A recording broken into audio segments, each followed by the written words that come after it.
के गवर्नर श्री மத்திய அமைச்சரினுடைய நண்பர்கள் ரவிசங்கர் ஜி, बिहार के मुख्यमंत्री श्रीमान आर.के. नीतीश कुमार जी, केंद्रीय பீகாருடைய मंत्रिमंडल के मेरे துணை सहयोगी முதலமைச்சர் श्री रविशंकर மற்றுமுள்ள जी, அமைச்சர்கள், वी.के. सिंह जी, आर.के. பாராளுமன்ற सिंह जी, உறுப்பினர்கள் மற்றும் என்னுடைய बिहार சகோதர के சகோதரிகளே, डिप्टी सीएम भाई सुशील இன்று जी, अन्य பீகாருடைய मंत्रीगण, வளர்ச்சி பயணத்தில் सांसद और विधायकगण ஒரு மிக முக்கியமான நாள். और मेरे प्यारे भाइयों और बहनों, சற்று நேரத்திற்கு முன்பு आज बिहार की विकास பீகாரில் यात्रा का இணைப்பை வளப்படுத்துவதற்கு एक और अहम दिन है। 9 திட்டங்களுக்கு அடிக்கல் कुछ நாட்டப்பட்டது. देर पहले இந்த திட்டங்களில் बिहार में कनेक्टिविटी को बढ़ाने वाली 9 परियोजनाओं का நெடுஞ்சாலைத்துறையில் शिलान्यास 4 வழிப்பாதை, 6 வழிப்பாதை, நதிகளின் மேல் इन परियोजनाओं में 3 மிகப்பெரிய பாலங்கள் நிர்மாணிப்பதற்கான அடிக்கல் நாட்டப்பட்டது. और 6 लेन இந்த बनाने திட்டங்களுக்காக और नदियों पर பீகார் மக்களுக்கு 3 बड़े पुलों के निर्माण का काम நான் என்னுடைய நன்றியை தெரிவித்துக் கொள்கிறேன். நண்பர்களே, இன்றைய நாள் परियोजनाओं के लिए பீகாருக்கு மிக முக்கியமான நாள். बहुत बहुत बधाई இது देता हूं। முழு நாட்டிற்குமே ஒரு மிக முக்கியமான நாள். साथियों, आज का दिन இந்தியாவிற்கே மிகப்பெரிய நல்ல நாள். बिहार के लिए तो இன்று अहम है ही, இந்தியா ये पूरे देश के தன்னுடைய लिए भी கிராமங்களை बहुत बड़ा दिन है। சுயசார்புள்ள युवा भारत के இந்தியா लिए बहुत திட்டத்தின் बड़ा கீழ் दिन है। आज भारत ஒரு மிகப்பெரிய अपने गांवों को தொடக்கத்தை துவங்கி இருக்கிறது. आत्मनिर्भर भारत का இதனுடைய ஆரம்பம் मुख्य आधार बनाने के लिए भी நாடு முழுவதும் एक बड़ा कदम उठाया கிடைக்கும். और खुशी ये है இதற்குண்டான ஆரம்பம் பீகாரிலிருந்து தான் ஆரம்பப்பட்டிருக்கிறது. कार्यक्रम पूरे देश 1000 நாட்களில் लेकिन इसकी शुरुआत நாட்டினுடைய आज बिहार से ही हो रही है। 6 லட்சம் கிராமங்களை इस योजना के तहत இணைய வழி மூலமாக இணைக்கப்பட்டிருக்கிறது. எனக்கு நம்பிக்கை இருக்கிறது, 6 लाख गांवों நிதிஷுடைய ஆட்சி காலத்தில் ऑप्टिकल फाइबर से जोड़ा जाएगा। பீகார் मुझे முன்னேறி विश्वास है கொண்டிருக்கிறது. कि नीतीश जी இந்த के திட்டத்திலும் सुशासन में மிக தீவிரமாக கவனம் செலுத்தப்படும். दृढ़ இந்த निश्चय திட்டமும் के साथ சீக்கிரமாக आगे நிறைவேறும். बढ़ते बिहार में इस योजना पर भी இந்திய கிராமங்களில் तेजी से काम இணையத்தை உபயோகிப்பவர்களுடைய எண்ணிக்கை நகரத்தை விட அதிகமாக भारत के இருக்கிறது. गांवों में சில வருடங்களுக்கு முன்பு इंटरनेट का उपयोग करने वालों இது की संख्या சாத்தியமில்லாமல் இருந்தது. कभी கிராமத்து शहरी பெண்கள், लोगों से ज्यादा விவசாயிகள், हो जाएगी। கிராமத்தின் ये இளைஞர்கள் कुछ साल पहले तक மிகவும் சுலபமாக सोचना भी मुश्किल था। இணையத்தை கையாளுகிறார்கள். गांव की महिलाएं, இதை किसान பற்றி கூட பல பேர் எங்களிடம் கேள்விகள் கேட்டிருக்கிறார்கள். इतनी आसानी से ஆனால் அப்படிப்பட்ட ஒரு நிலைமை इंटरनेट का மாறிவிட்டது. इस्तेमाल करेंगे। இன்று இந்தியா इस पर भी बहुत लोग सवाल उठाते थे, लेकिन अब ये सारी இணைய வியாபாரத்தில், இணைய பரிமாற்றத்தில் आज भारत அனைவரை விட மிக डिजिटल முன்னேறி ट्रांजैक्शन இருக்கிறது. करने वाले दुनिया के सबसे अग्रणी देशों की कतार में है। இதன் மூலமாக अगस्त के ही आंकड़ों 3 को கோடி देखें, सिर्फ अगस्त के, திட்டங்கள் तो इस दौरान கொரோனாவினுடைய लगभग இந்த நேரத்தில் 3 கூட लाख करोड़ रुपए का लेन देन இந்திய UPI के இணைய வழி माध्यम से हुआ, இணைப்பு मोबाइल फोन के माध्यम से நாட்டில் உள்ள பொதுமக்களுக்கு பல உதவிகளை செய்திருக்கிறது. நண்பர்களே, डिजिटल भारत अभियान ने இணையத்தினுடைய பயன்பாடு அதிகரிக்கும் நேரத்தில் இதுவும் மிக முக்கியமானது. बहुत मदद நாட்டினுடைய கிராமங்களில் साथियों, इंटरनेट का इस्तेमाल நல்ல बढ़ने के தரமான साथ-साथ விரைவான ये भी जरूरी है இணையத்தினுடைய வசதியும் देश के गांवों தரப்பட में வேண்டும். அரசாங்கத்தின் முயற்சியால் क्वालिटी तेज रफ्तार वाला பல इंटरनेट பஞ்சாயத்துகள் भी हो। ஆப்டிக்கல் सरकार ஃபைபர் के மூலமாக प्रयासों की वजह से இணைக்கப்பட்டிருக்கின்றன. देश இது की மட்டுமல்ல, करीब 1.5 लाख पंचायतों तक கடந்த 6 வருடங்களில் फाइबर நாடு முழுவதும் ऑप्टिकल फाइबर पहले ही पहुंच चुका है।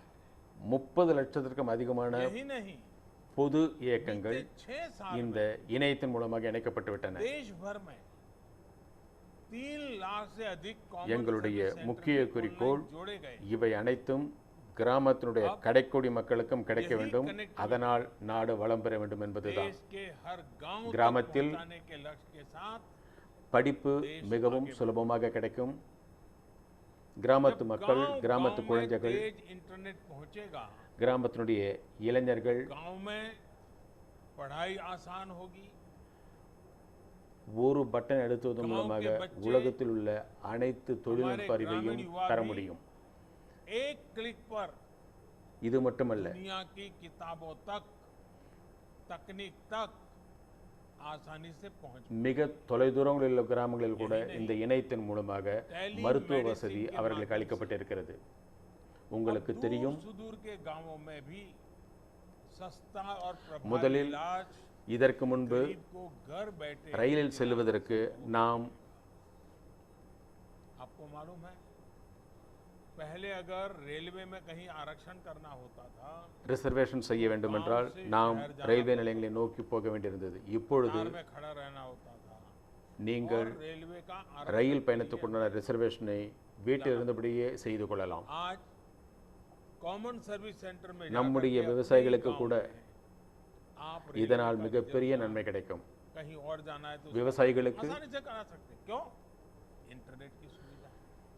விவசாயத்தோடு இணைந்துள்ள பல நவீனமயமாக்கல் திட்டங்களை அவர்கள் இதன் மூலம் பெற முடியும். किसानों को மாறி வருகின்ற விவசாய முறையையும் அவர்கள் இதன் மூலம் தெரிந்து கொள்ள முடியும். नई फसल, இது மட்டுமல்ல, नए बीजों, नए तौर तरीकों தங்களுடைய உற்பத்தியை விற்பதற்கு கூட रियल टाइम में मिलनी, நாடு முழுவதுமல்ல உலகம் முழுவதும் அதை சேர்ப்பிப்பதற்கு இந்த இணையம் வழிவகுக்கும். उपज के व्यापार कारोबार கிராமத்திற்கு இப்பொழுது நகரங்களைப் போல் और दुनिया में पहुंचाने में அனைத்து வசதிகளும் उनको ज्यादा வீட்டில் அமர்ந்தபடியே பெற முடியும்.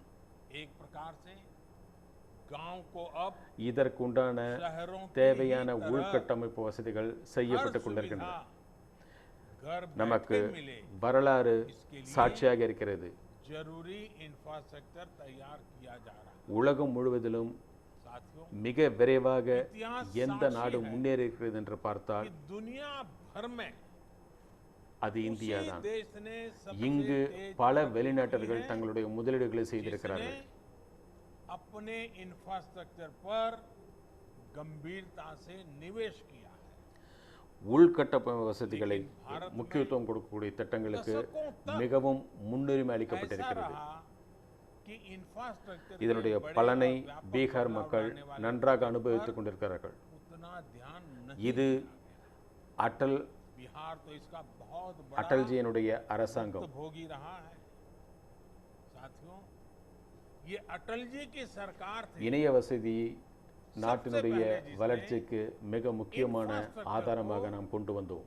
राजनीति का, विकास की योजनाओं का அவருக்கு प्रमुख आधार बनाया। நல்ல அனுபவம் இருக்கிறது. அவர் மிக திறமையாக அனைத்து விஷயங்களையும் கையாண்டார். उन्हें इसका और ज्यादा अनुभव। எந்த திட்டம் உள்கட்டமைப்பு வசதியோடு இணைந்திருக்கிறதோ அதனுடைய வளர்ச்சி மிகவும் தீவிரமாக இருக்கும். साथियों, इंफ्रास्ट्रक्चर से जुड़े प्रोजेक्ट पर अब जिस scale पर काम हो 2014க்கு रहा है, முன்பு இருந்த நிலைமையை நாம் जिस ஒப்பிட்டு speed पर பார்க்கும் काम हो பொழுது रहा है, वो अभूतपूर्व है। 2 புதிய 2014 से நெடுஞ்சாலை पहले की திட்டங்கள் तुलना கொண்டு में வரப்பட்டிருக்கின்றன. आज हर रोज 2 गुनी से भी तेज गति से हाईवे बनाए जा रहे हैं। हाईवे निर्माण पर होने वाले 2014 खर्च में भी வருடத்திற்கு முன்பு இருந்த நிலைமையை விட இப்பொழுது 5 பங்கு முன்னேற்றம் இங்கு நடந்திருக்கிறது. 5 गुना बढ़ोतरी की गई है। आने वाले 4-5 सालों में इंफ्रास्ट्रक्चर पर 110 लाख करोड़ रुपए से ज्यादा खर्च करने का लक्ष्य रखा गया है। 110 लाख ஒதுக்கப்பட்டுள்ள பெரும்பாலான इसमें से தொகையில் ஏறக்குறைய 19 லட்சம் கோடிகள் நெடுந்துறைச்சாலைக்கென்றே अधिक ஒதுக்கப்பட்டிருக்கிறது. प्रोजेक्ट सिर्फ हाईवे से जुड़े। साथियों, இந்த திட்டங்களின் மூலமாக பீகாருக்கு மிகப்பெரிய லாபம் கிடைத்திருக்கிறது. विस्तार இதை देने के நாடு முழுவதும் इन அறிந்திருக்கிறது. प्रयासों का बिहार को भी भरपूर लाभ हो रहा है. पूर्वी भारत पर मेरा विशेष ध्यान பிரதம है. மந்திரியுடைய தொகுப்பு நிதியிலிருந்து 3 2015 நெடுஞ்சாலை में திட்டங்களுக்கு நிதி ஒதுக்கப்பட்டது. पीएम पैकेज के तहत 3000 किलोमीटर से अधिक के नेशनल हाईवे प्रोजेक्ट 700 கிலோமீட்டர் நெடுஞ்சாலை வசதிகள் செய்யப்பட்டது. भारतमाला प्रोजेक्ट के तहत भी लगभग 650 किलोमीटर नेशनल हाईवे கிழக்கு மற்றும் மேற்கு பீகாரை இணைப்பதற்கு 5 नेशनल हाईवे புதிய திட்டங்கள், गति दी जा रही है. வட இந்தியா மற்றும் தென்னிந்தியாவை இணைப்பதற்கு எந்தெந்த திட்டங்கள் செயல்பட்டிருக்கிறதோ இவை அனைத்தும் நெடுஞ்சாலைத்துறையின் மூலமாக भारत को दक्षिण भारत से जोड़ने के लिए 6 प्रोजेक्ट पर काम चल रहा है. சாத்தியமாக்கப்பட்டது. आज भी जिन हाईवे चौड़ीकरण மேலும் சாலைகள் பலப்படுத்தப்படும். उनसे பீகாரினுடைய இணைப்பு तमाम बड़े शहरों மிக பெரிய सड़क संपर्क பாதிப்பு और मजबूत होने वाला. நதிகளின் மூலமாக தான். साथियों, बिहार की कनेक्टिविटी में सबसे बड़ी இதற்காக बाधा பிரதம மந்திரியுடைய தொகுப்பு நிதி ஒதுக்கும் பொழுது பீகாரில் பாலங்கள் கட்டுவதற்கு மிகவும் முக்கியத்துவம் கொடுக்கப்பட்டது. तो पुलों के கங்கை நதியின் மேல் ஏறக்குறைய 17 பாலங்கள் கட்டப்படுகின்றன. पीएम पैकेज के இதை तहत நாங்கள் உங்களுக்கு கொண்டு गंगा जी के வந்திருக்கிறோம். ऊपर कुल 17 पुल बनाए जा रहे हैं.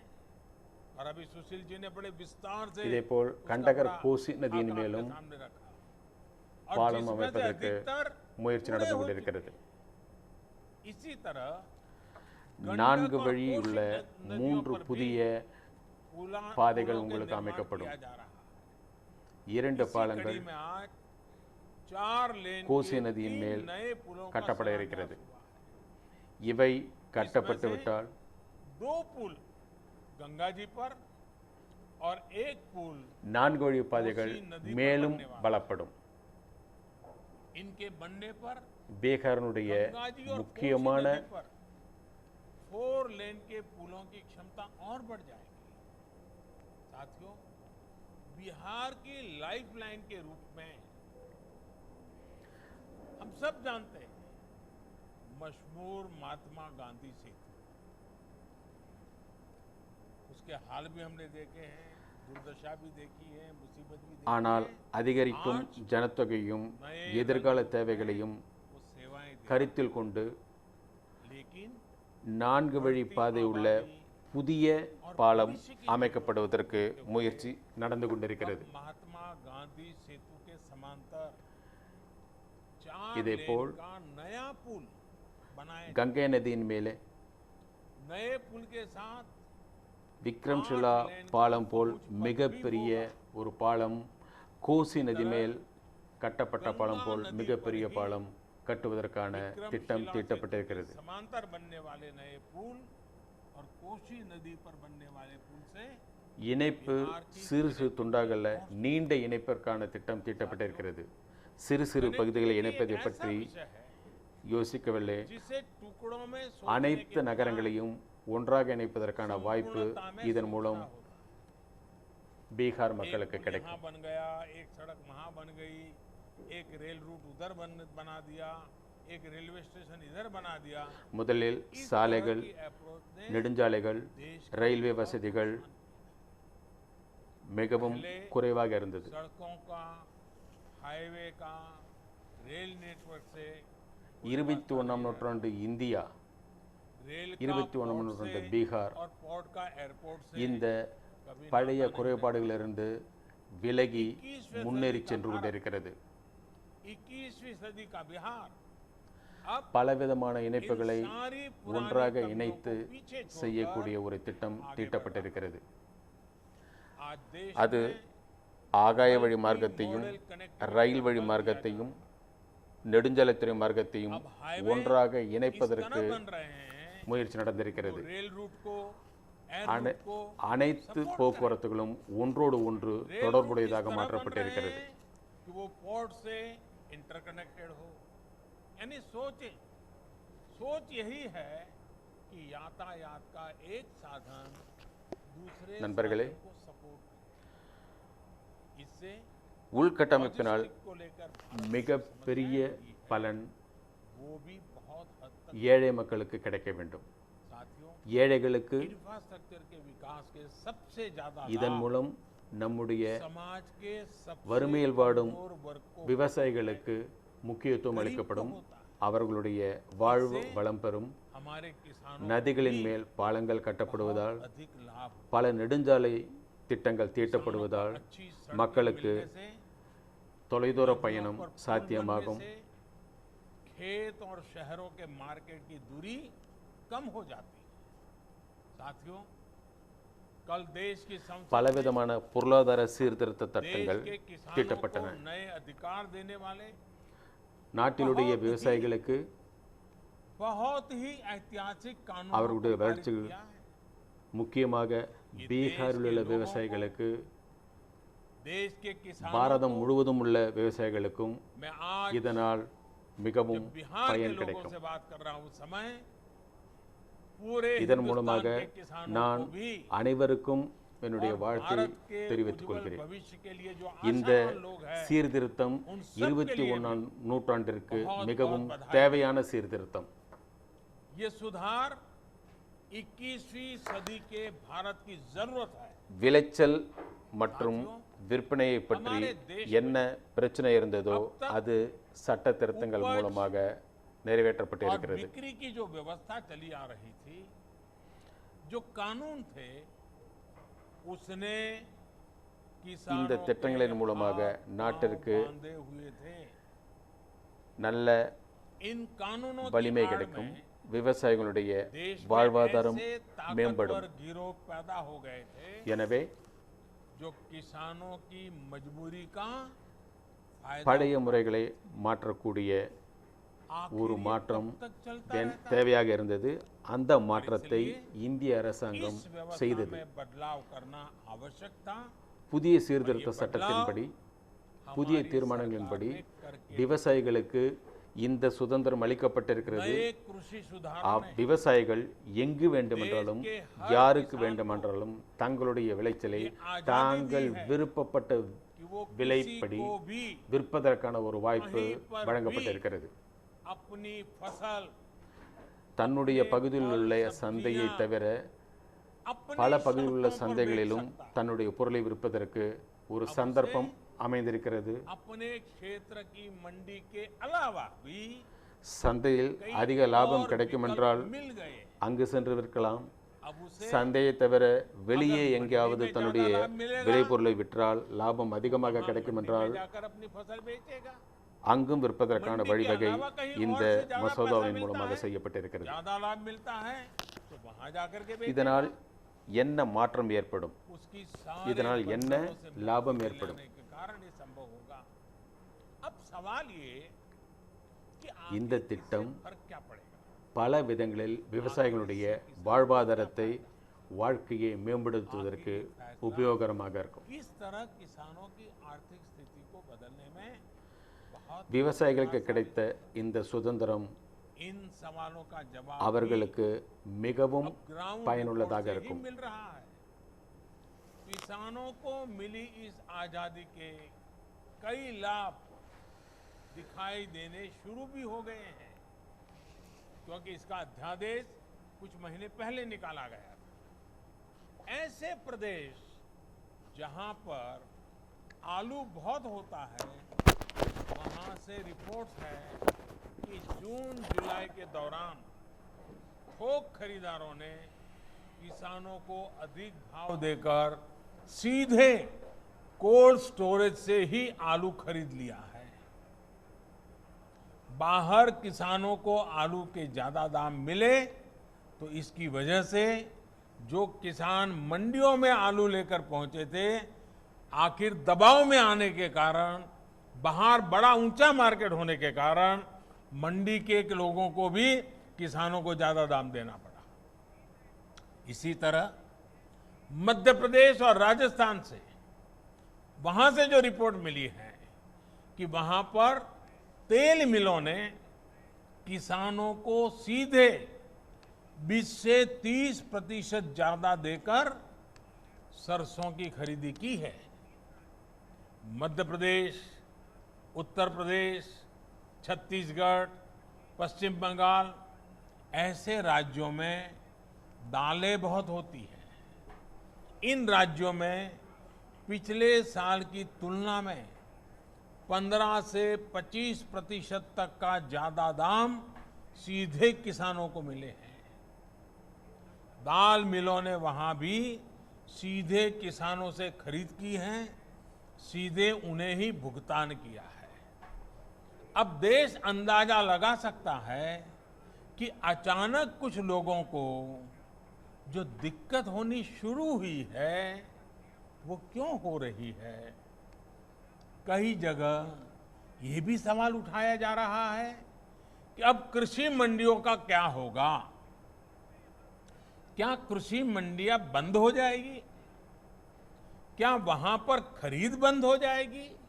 जी नहीं, ऐसा कतई नहीं होगा। और मैं यहां स्पष्ट कर देना चाहता हूं कि ये कानून, ये बदलाव कृषि मंडियों के खिलाफ नहीं है। कृषि मंडियों में जैसे काम पहले होता था वैसे ही अब भी होगा। बल्कि ये हमारी ही एनडीए सरकार है जिसने देश की कृषि मंडियों को आधुनिक बनाने के लिए निरंतर काम किया है। कृषि मंडियों के कार्यालयों को ठीक करने के लिए, वहां का कंप्यूटराइजेशन कराने के लिए पिछले 5-6 साल में से देश में बहुत बड़ा अभियान चल रहा है। इसलिए जो ये कहता है कि नए कृषि सुधारों के बाद कृषि मंडियां समाप्त हो जाएगी, तो वो किसानों से सरासर झूठ बोल रहा है। साथियों, बहुत पुरानी कहावत है कि संगठन में शक्ति होती है। कृषि सुधार से जुड़ा दूसरा कानून इसी से प्रेरित है। आज हमारे यहाँ 85% से ज्यादा किसान ऐसे हैं जो बहुत थोड़ी सी जमीन उनके पास है। किसी के पास 1 एकड़, किसी के पास 2 एकड़, किसी के पास 1 हेक्टेयर, किसी के पास 2 हेक्टेयर। सब छोटे किसान हैं। छोटी सी जमीन पर खेती करके अपना गुजारा करता है। इस वजह से इनका खर्च भी बढ़ जाता है और उन्हें अपनी थोड़ी सी उपज बेचने पर सही कीमत भी नहीं मिलती है। लेकिन जब किसी क्षेत्र के ऐसे किसान अगर एक संगठन बनाकर यही काम करते हैं तो उनका खर्च भी कम होता है और सही कीमत भी सुनिश्चित होती है। बाहर से आए खरीदार इन संगठनों से बकायदा समझौता करके விவசாயிகளுடைய நலனுக்காகத்தான் மற்றொரு திட்டம் தீட்டப்பட்டது. ऐसे में किसानों के हितों இதில் விவசாயிகளுக்கு எந்த விதமான கட்டுப்பாடும் இருக்காது. விவசாயிகள் மீது எந்த விதமான கட்டுப்பாடும் இருக்காது. जहां किसान விவசாயிகளுக்கு நல்ல விதை, कोई बंधन नहीं, விவசாயிகளுக்கு நல்ல உரம், இவை அனைத்தையும் இதில் கருத்தில் கொண்டப்பட்டு की सुरक्षा, उसकी जमीन की मालिकी की सुरक्षा, இவர்கள் யாரோடு ஒப்பந்தம் செய்து கொள்கிறார்களோ அவர்கள் இதனுடைய விலையை सभी की जिम्मेदारी நிர்ணயிப்பதற்கு வாய்ப்பு இருக்கிறது. जो किसान के साथ நண்பர்களே, करेगा उस खरीदार की होगी। இந்த சீர்திருத்தங்கள் மூலமாக விவசாயத்தில் மிகப்பெரிய முதலீடு उस समझौता करने वाले கிடைப்பதற்கு வாய்ப்பு இருக்கிறது. साथियों, इन விவசாயிகளுடைய விளைபொருள் உள்நாடு மற்றும் வெளிநாட்டு சந்தைகளில் செல்வதற்கு வாய்ப்பு இருக்கிறது. को आधुनिक टेक्नोलॉजी பீகாரில் சமீபத்தில் किसानों के उत्पाद और आसानी से 5 बाजार உற்பத்தி சங்கங்கள் இணைந்து मुझे बताया गया है कि यहाँ बिहार में ஒரு மிகப்பெரிய கம்பெனியோடு அவர்கள் உடன்படிக்கை செய்து கொண்டார்கள். उत्पादक संघों ने मिलकर இந்த உடன்படிக்கையால் 4 லட்சம் டன் बहुत मशहूर कंपनी के साथ एक समझौता किया। பீகாரில் உள்ள சங்கத்தின் மூலமாக அவர்கள் வாங்குவார்கள். 4000 टन धान அவர்களுக்கு वो कंपनी சந்தைக்கு செல்ல வேண்டிய தேவைகள். बिहार के इन एफपीओ से खरीदी। அவர்களுடைய பொருள் நேரடியாக உள்நாடு மற்றும் வெளிநாட்டு சந்தைகளுக்கு செல்லும். नहीं जाना पड़ेगा। விவசாயத்தோடு சேர்ந்த பல சிறு மற்றும் குறு தொழில்களுக்கு மிகப்பெரிய வளர்ச்சி ஏற்படும்.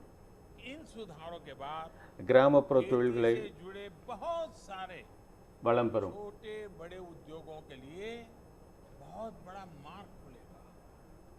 ग्रामीण उद्योगों की ओर ஒரு இளைஞன் आगे बढ़ेगा. விவசாய ரீதியாக ஒரு புதிய தொழிலை தொடங்க விருப்பப்பட்டால் कोई नौजवान एग्रीकल्चर सेक्टर में முதலில் அவனுக்கு शुरू करना சந்தைக்கு சென்று தன்னுடைய चिप्स की फैक्ट्री தனக்கு தேவையான பொருட்களை வாங்க வேண்டியிருந்தது.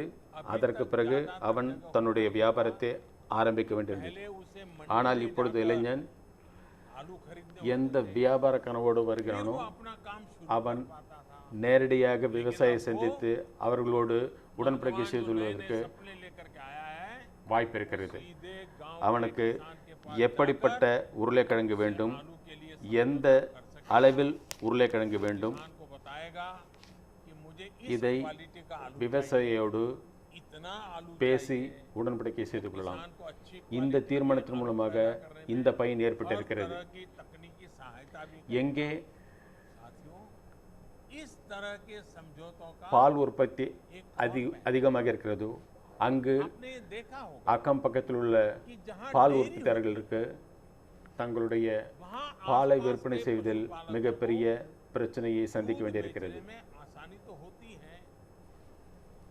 डेयरियां भी पशुपालकों का उनके पशुओं का ध्यान रखती है. கால்நடைகளுக்கு சரியான உணவு கொடுக்க வேண்டும். उनका सही समय पर टीका கால்நடைகள் பாதிக்கப்பட்டால் சரியாக மருத்துவர் सही तरह உதவி அளிக்கப்பட வேண்டும். அவர்கள் எப்படி கால்நடைகளை வளர்க்கிறார்கள், பால் உற்பத்தி बीमार हो जाए तो उनका डॉक्टर पहुंच जाए. और मैं तो गुजरात में रहा हूं, मैंने देखा है डेयरी कैसे पशुओं को संभालती है. விவசாயிகளுக்கு உதவி செய்கிறது. இவை அனைத்திற்கு பிறகும் கூட उन तक जा இது மிக முக்கியமான விஷயம். किसानों की मदद करती है. பால் வாங்குபவர்கள் தங்களுடைய வேலையை और इन தினமும் सब செய்து के கொண்டிருக்கிறார்கள். बाद भी ये बड़ी महत्वपूर्ण बात ஆனால் கால்நடைகளை வளர்ப்பது கால்நடைகளின் முதலாளி விவசாயியாகத்தான் இருக்கிறான். काम है, वो तो डेयरी कर लेती है. அதேபோல் நிலத்தினுடைய முதலாளியும் விவசாயியாகத்தான் இருக்க வேண்டும். இதற்குண்டான வழியை தான் இந்த தீர்மானங்கள் மூலமாக நாம் செய்திருக்கிறோம். जमीन का मालिक किसान ही रहेगा. ऐसे ही बदलाव வியாபார உற்பத்தி பொருளை விற்பனை செய்யும் நம்முடைய நண்பர்கள் साथियों ये भी जग जाहिर रहा है कि कृषि व्यापार करने वाले இந்த மாறி வரும் சூழ்நிலையில் அவர்களுடைய விற்பனை முறையும் மாறியிருக்கிறது. के कुछ प्रावधान हमेशा आड़े आते रहे. தக்காளி, உருளைக்கிழங்கு, வெங்காயம் போன்ற பொருட்கள் इसमें भी बदलाव किया है. விற்பனையில் இது மிகப்பெரிய முன்னேற்றத்தை கொண்டு வந்திருக்கிறது. खाद्य तेल இப்பொழுது கிராமத்தினுடைய விவசாயி தன்னுடைய பொருட்களை மிகப்பெரிய கிடங்குகளில் வைப்பதற்குண்டான வாய்ப்பு ஏற்பட்டிருக்கிறது. के किसान बड़े बड़े எப்பொழுது கிடங்குகளில் உள்ள பிரச்சனைகளை தீர்ப்பதற்கான சட்டம் வந்ததோ அப்பொழுது அதனுடைய பலன் விவசாயிக்கு கண்டிப்பாக கிடைக்கும். भंडारण से जुड़ी कानूनी दिक्कतें दूर होगी. நண்பர்களே, விவசாய துறையில் कोल्ड स्टोरेज இந்த மிகப்பெரிய மாற்றம் उसका और विस्तार होगा. சிலருக்கு साथियों தங்களுடைய கைகளிலிருந்து इन ऐतिहासिक बदलावों के बाद கட்டுப்பாடு इतने மற்றொரு கைக்கு செல்கிறது என்ற எண்ணம் ஏற்படுகிறது. कुछ लोगों को இதனால் अपने என்எஸ்பி என்று சொல்லி விவசாயிகளை திசை திருப்புகிறார்கள்.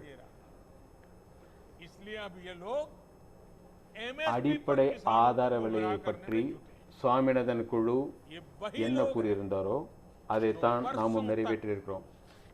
एमएसपी पर स्वामीनाथन कमेटी की सिफारिशों को अपने நான் ஒவ்வொரு விவசாயிக்கும் இந்த நம்பிக்கையை அளிக்கிறேன். मैं देश के प्रत्येक அடிப்படை ஆதார விலை முதலில் எப்படி இருந்ததோ भरोसा देता हूं அந்த விதிமுறைகளே இப்பொழுதும் கிடைக்கப்படும்.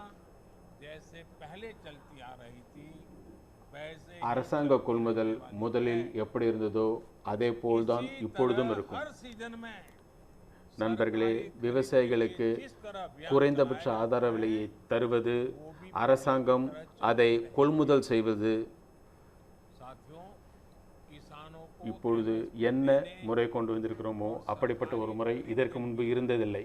जितना काम हमारी सरकार ने किया है वो पहले कभी नहीं 2014க்கு முன்னால் இருந்த बीते 5 5 வருடங்களில் जितनी அதில் सरकारी ஏற்பட்ட வளர்ச்சியை கருத்தில் கொள்ளுங்கள். और 2000 உங்களுக்கே தெரியும் யார் பொய் சொல்கிறார்கள், யார் விவசாயிகளுக்கு உதவுகிறார்கள், யார் விவசாயிகளுடைய நன்மையை கருத்தில் கொண்டிருக்கிறார்கள் என்பது உங்களுக்கு தெரியும். बोल रहा है, कौन किसानों के लिए काम कर रहा है, कौन किसानों के भलाई के लिए काम कर रहा है, इसकी गवाही वहीं से मिल जाएगी. मैं अगर दलहन ஏறக்குறைய இப்பொழுது இவற்றில் 24 பங்கு உயர்வு ஏற்பட்டிருக்கிறது. இந்த கொரோனா சமயத்தில் கூட करीब करीब 24 गुना अधिक हो की गई है. 24 गुना अधिक விவசாயிகளிடமிருந்து வாங்கப்பட்ட கோதுமை कोरोना மிகவும் அதிகம். संक्रमण के दौरान भी रबी सीजन में किसानों से गेहूं की रिकॉर्ड खरीदी की गई है. इस साल रबी में गेहूं, धान, விவசாயிகளுக்கு இந்த கொரோனா சமயத்தில் கூட சரியான किसानों को அடிப்படை ஆதார விலை 1,13,000 வழங்கப்பட்டது. करोड़ रुपए एमएसपी पर दिया गया है. கொரோனா சமயத்தில் ये राशि भी पिछले साल के அதிக அளவில் விவசாயிகளிடமிருந்து பொருட்கள் வாங்கப்பட்டன. है.